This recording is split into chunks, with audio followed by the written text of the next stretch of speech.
जैसे हर सुबह जानवर और पक्षी उठते हैं, अपनी भूख मिटाने के लिए भोजन ढूंढते हैं और फिर रात को सो जाते हैं। अगर आपका जीवन भी इसी तरह चल रहा है तो आपका इंसानी जीवन व्यर्थ है। इंसान का जीवन केवल खाने और सोने तक सीमित नहीं होना चाहिए।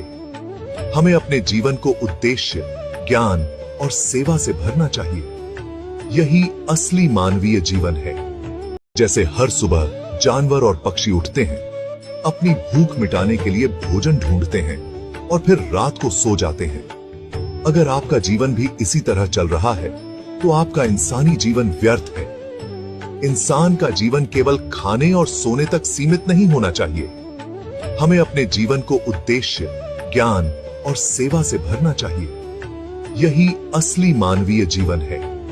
जैसे हर सुबह जानवर और पक्षी उठते हैं, अपनी भूख मिटाने के लिए भोजन ढूंढते हैं और फिर रात को सो जाते हैं। अगर आपका जीवन भी इसी तरह चल रहा है तो आपका इंसानी जीवन व्यर्थ है। इंसान का जीवन केवल खाने और सोने तक सीमित नहीं होना चाहिए। हमें अपने जीवन को उद्देश्य, ज्ञान और सेवा से भरना चाहिए।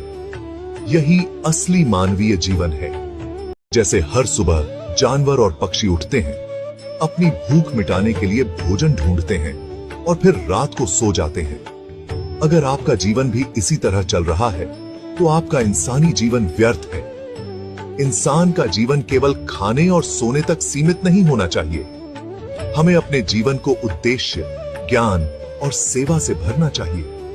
यही असली मानवीय जीवन है। जैसे हर सुबह जानवर और पक्षी उठते हैं, अपनी भूख मिटाने के लिए भोजन ढूंढते हैं और फिर रात को सो जाते हैं। अगर आपका जीवन भी इसी तरह चल रहा है तो आपका इंसानी जीवन व्यर्थ है। इंसान का जीवन केवल खाने और सोने तक सीमित नहीं होना चाहिए। हमें अपने जीवन को उद्देश्य, ज्ञान और सेवा से भरना चाहिए। यही असली मानवीय जीवन है। जैसे हर सुबह जानवर और पक्षी उठते हैं, अपनी भूख मिटाने के लिए भोजन ढूंढते हैं और फिर रात को सो जाते हैं।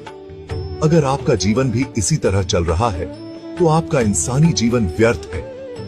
इंसान का जीवन केवल खाने और सोने तक सीमित नहीं होना चाहिए। हमें अपने जीवन को उद्देश्य, ज्ञान और सेवा से भरना चाहिए। यही असली मानवीय जीवन है। जैसे हर सुबह जानवर और पक्षी उठते हैं, अपनी भूख मिटाने के लिए भोजन ढूंढते हैं और फिर रात को सो जाते हैं। अगर आपका जीवन भी इसी तरह चल रहा है तो आपका इंसानी जीवन व्यर्थ है। इंसान का जीवन केवल खाने और सोने तक सीमित नहीं हो